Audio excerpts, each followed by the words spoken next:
দলটোৰ দিনক দিনে অধপতনে গৈছে এই মন্তব্য কৰিছে ভূপেন বৰাই কংগ্ৰেছত থাকোতে মুখ উপলুঙা কৰিছিলে আৰু এতিয়া ইভিএমক দোষাৰোপ কৰিছে কংগ্ৰেছে এই মন্তব্য ভূপেন বৰাৰ কংগ্ৰেছক খুৰধাৰ সমালোচনা কৰিছে ভূপেন বৰাই লৈ আহিছো সবিশেষ খবৰ কংগ্ৰেছক খুৰধাৰ সমালোচনা ভূপেন বৰাৰ কংগ্ৰেছক খুৰধাৰ সমালোচনা কৰিছে ভূপেন বৰাই প্ৰথমে কংগ্ৰেছত থাকোতে ভূপেন বৰাক সমালোচনা কৰিছিলে আৰু এতিয়া ইভিএমক দোষাৰোপ কৰিছে কংগ্ৰেছে সেই মন্তব্য কৰিছে ভূপেন বৰাই লৈ আহিছো সবিশেষ খবৰ মই কংগ্ৰেছ ত্যাগ কৰোতে মুখ উপলুঙা কৰিলে এই মন্তব্য কৰিছে ভূপেন বৰাই এতিয়া নিৰ্বাচনত হাৰি ইভিএমক দোষাৰোপ কৰি আছে কংগ্ৰেছে নিজকে আত্ম সমালোচনা নকৰে কংগ্ৰেছে এই মন্তব্য কৰিছে ভূপেন বৰাই ধুবুৰীত জিকিল কংগ্ৰেছৰ বাবে ইভিএম ঠিকে আছে ধুবুৰীত জিকাৰ বাবে ইভিএম ঠিকে আছে বাকি সমষ্টিত বিজেপি জিকিল বাবে কংগ্ৰেছৰ কাৰণে ইভিএম বেয়া গৌৰৱ গগৈ এতিয়া দলটোৰ মুখপাত্ৰ কাম হলে একো কৰিব নোৱাৰে গৌৰৱ গগৈ একো কাম কৰিব নোৱাৰে কংগ্ৰেছক খুৰধাৰ সমালোচনা কৰিছে এইদৰে ভূপেন বৰাই কংগ্ৰেছ দলত থাকোতে ভূপেন বৰাক সমালোচনা কৰিছিলে উপলুঙা কৰিছিলে কংগ্ৰেছ দলটোৱে আৰু এতিয়া নিৰ্বাচনত হাৰি ইভিএমক দোষাৰোপ কৰিছে কংগ্ৰেছে এই মন্তব্য কৰিছে ভূপেন বৰাই নিজকে আত্ম সমালোচনা নকৰে কংগ্ৰেছে ধুবুৰীত কংগ্ৰেছ জিকিছে সেইবাবে ইভিএম ঠিকে আছে কিন্তু যেহেতু যিকেইটা সমষ্টিত বিজেপি জিকিল কংগ্ৰেছ হাৰিল সেইকেইটা সমষ্টিত ইভিএম বেয়া এইদৰে কংগ্ৰেছে অভিযোগ কৰা বুলি মন্তব্য কৰিছে ভূপেন বৰা আৰু গৌৰৱ গগৈ এতিয়া দলটোৰ মুখপাত্ৰ কাম হলে একো কৰিব নোৱাৰে গৌৰৱ গগৈ একো কাম কৰিব নোৱাৰে বুলি মন্তব্য কৰিছে ভূপেন বৰাই কংগ্ৰেছক খুৰধাৰ সমালোচনা কৰিছে ভূপেন বৰাই কংগ্ৰেছ দলটো দিনক দিনে অধপতনে গৈছে বুলি কৈছে কংগ্ৰেছ দলটো দিনক দিনে অধপতনলৈ গৈ আছে গৌৰৱ গগৈ এতিয়া দলটোৰ মুখপাত্ৰ কাম হলে একো কৰিব নোৱাৰে ইউচিচি সমৰ্থন কৰিলে গৌৰৱ গগৈৰ চকী খহি যাব এই মন্তব্য কৰিছে ভূপেন বৰাই মই কংগ্ৰেছ ত্যাগ কৰোতে মুখ উপলুঙা কৰিছিলে আৰু এতিয়া নিৰ্বাচনত হাৰি ইভিএমক দোষাৰোপ কৰিছে নিজকে আত্ম সমালোচনা নকৰে কংগ্ৰেছে ধুবুৰীত জিকিছে বাবে কংগ্ৰেছৰ বাবে ইভিএম ঠিকে আছে আৰু বাকি সমষ্টিত বিজেপি জিকিল বাবে কংগ্ৰেছৰ কাৰণে ইভিএম বেয়া ইউচিচিক সমৰ্থন কৰিলে গৌৰৱ গগৈৰ চকী খহি যাব এইদৰে তুলা ধুনা কংগ্ৰেছক ন বিজেপি নেতা ভূপেন বৰাৰ মন্তব্য আছে আমি শুনাই লৈছো এইটো মই যেতিয়া এপিচিচি আৰ বুলি কৈছিলো তেতিয়া মই কি কৈছিলো যে আমি এপিচিচি কৰিবলৈ আহিছিলো আমি এপিচিচি আৰ কৰিবলৈ অহা নাছিলো আৰু এতিয়া কংগ্ৰেছত সেইসকলে থাকিব যিসকলে এপিচিচি আৰ কৰিবৰ কাৰণে মানসিকভাৱে প্ৰস্তুত আৰু এতিয়া বিশেষকৈ যিকেইটা দলে কংগ্ৰেছৰ সৈতে এলায়েন্স কৰিছিলে তেওঁলোকেও নিশ্চয় এতিয়া পুনৰ চিন্তা কৰিব যে কংগ্ৰেছ দলৰ ইউচিচি সম্পৰ্কৰ স্থিতিয়ে কওক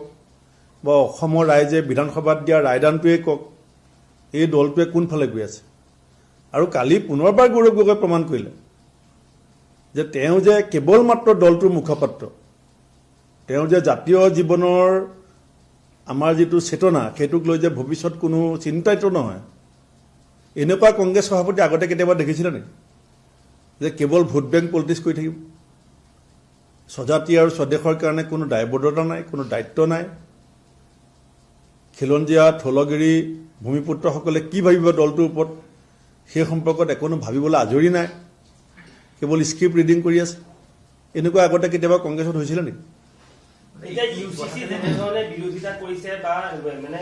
বিজেপি চৰকাৰৰ যিবিলাক নীতি বিৰোধিতা কৰি অহাৰ কাৰণে কংগ্ৰেছ দলৰ আজি এই অৱস্থাটো হৈছে নেকি যে 19 জন বিধায়কৰে 18 জনী সংখ্যালঘু হৈছে এজন মাত্ৰ হিন্দু বিধায়ক হৈছে তাকো সেই সমষ্টিটোত সংখ্যালঘু ভোটাৰৰে অধ্যুষিত সমষ্টি বুলি ক'ব লাগিব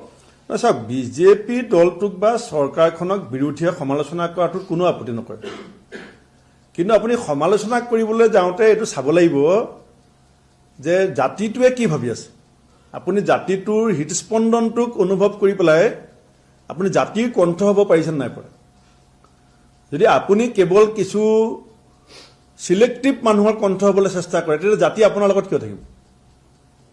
আপুনি কেৱল এতিয়া যদি নগাঁও উপ নিৰ্বাচনক কেন্দ্ৰ কৰি পেলাই এটা দলৰ সভাপতিজনে কথা কৈ থাকে ৰাইজৰ মাজতো ৰাজনীতি বুজি পোৱা যথেষ্ট সচেতন ব্যক্তি আছে তেওঁলোকে কথাবিলাক চাই আছে আৰু সেইকাৰণে আজি দলটোৰ এই অৱস্থালৈ গৈ আছে আৰু যিটো দলে ইমান ডাঙৰ এটা মেণ্ডেট NDAক অসমৰ ৰাইজে দিয়াৰ পাছত EVMক দোষাৰোপ কৰে। কাৰণ আপোনালোকে ভাবে নেকি যে দলটোৱে কেতিয়াবা আত্মসমালোচনা কৰিব বুলি, দলটোৱে কেতিয়াবা আত্মসংশোধনী কৰিব বুলি? এতিয়া মই দলটো ত্যাগ কৰাৰ বিষয়টোক তেওঁলোকে যি ধৰণে উপলুঙাৰে চালে, সেই উপলুঙাখিনিৰ লগত যদি উত্তৰ অসমৰ বা উজনি অসমৰ ৰিজাল্টটোক পৰ্যালোচনা কৰিলেহেঁতেন, তেতিয়া আপুনি ক'ব পাৰিলেন যে দলটোৰ মাজত কিছু আত্মসমালোচনা, আত্মমন্থন আৰম্ভ হৈছে। সভাপতিজনে কৈ দিলে যে EVMত মানে বেটেৰী শেষ হৈ গ'ল, গতিকে NDA মানে মেজৰিটি পাই গ'ল। আৰু ধুবুৰীত বেটেৰী ঠিকে থাকিলে, সেইকাৰণে তাত একচিটিয়া ৰিজাল্ট হৈ গ'ল। মোৰ সমষ্টিতে এটা পঞ্চায়তত বেটেৰী ঠিক থাকিলে, তাত মই 1% ভোট পাইছোঁ, 1%ও পোৱা নাই। বাকীবিলাক চেণ্টাৰত ভোট EVMৰ বেটেৰীটো বেয়া হৈ গ'ল। আপুনি মানসিকতাটো চাওক যে দলটো কোনফালে লৈ যাব। সেইকাৰণে মই যেতিয়া কওঁ, বহুত মানে মোক কয় যে ভূপেন বৰাই অলপ বেছি কৈ আছে। যেতিয়া অপৰিপক্ক আৰু স্বজাতি বিৰোধী মানুহৰ হাতত যেতিয়া এটা দলৰ নেতৃত্ব পৰিব, যিটো মই আগতে কৈছোঁ যে আহোমৰ 600 বছৰীয়া গৌৰৱোজ্জ্বল ইতিহাস, ল'ৰা ৰজাৰ সময়ত যেনেকৈ অধপতন ঘটিছিলে, এতিয়া কংগ্ৰেছ দলটো সেই পৰ্যায়লৈকে গৈ আছে। আৰু কালিৰ পৰা সেইটো আৰু জোৰছে আৰম্ভ হৈছে।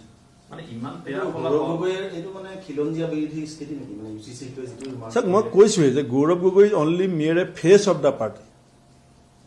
গৌৰৱ গগৈ সভাপতি সূত্ৰে দলটোৰ এতিয়া কেৱল মুখপাত্ৰ। তেওঁ এতিয়া একো ইফাল সিফাল কৰিব নোৱাৰে, কাৰণ মোক কোনে সভাপতি ভাঙিছিলে? এতিয়া কৈয়ে থাকে নহয়, মই আমুকক পাতিছিলোঁ, মই আমুকক ভাঙিছিলোঁ।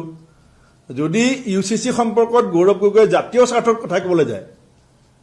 তেতিয়াহ'লে কালিলৈ 19টা চহী কালেক্ট হৈ যাব তেওঁ সভাপতি ভাঙিব লাগে বুলি। গতিকে জাতি যি হয় তেওঁৰ কাৰণে চিন্তা কৰা নহয়, তেওঁ সভাপতি থাকিব লাগিব। আৰু গোটেই এই কথাবিলাক ৰাইজে বুজিব লাহে লাহে। এইটো মই যেতিয়া APCC R বুলি কৈছিলোঁ, তেতিয়া উত্তৰ পূবৰ আগশাৰী শিক্ষা প্ৰতিষ্ঠান প্ৰতীক্ষা গ্ৰুপ অফ ইনষ্টিটিউচনছ 2026 বৰ্ষৰ বাবে আৰম্ভ হ'ল নামভৰ্তি প্ৰক্ৰিয়া। B pharm, D pharm, BSc nursing, BMRIT, BMLT, GNM, BPT। পাঠ্যক্ৰমৰ বাবে মুকলি নামভৰ্তি। 17 এপ্ৰিলৰ পৰা আৰম্ভ হৈছে বিনামূলীয়া CWE কোচিং। আজিয়ে যোগাযোগ কৰক এই নম্বৰত 97063216768,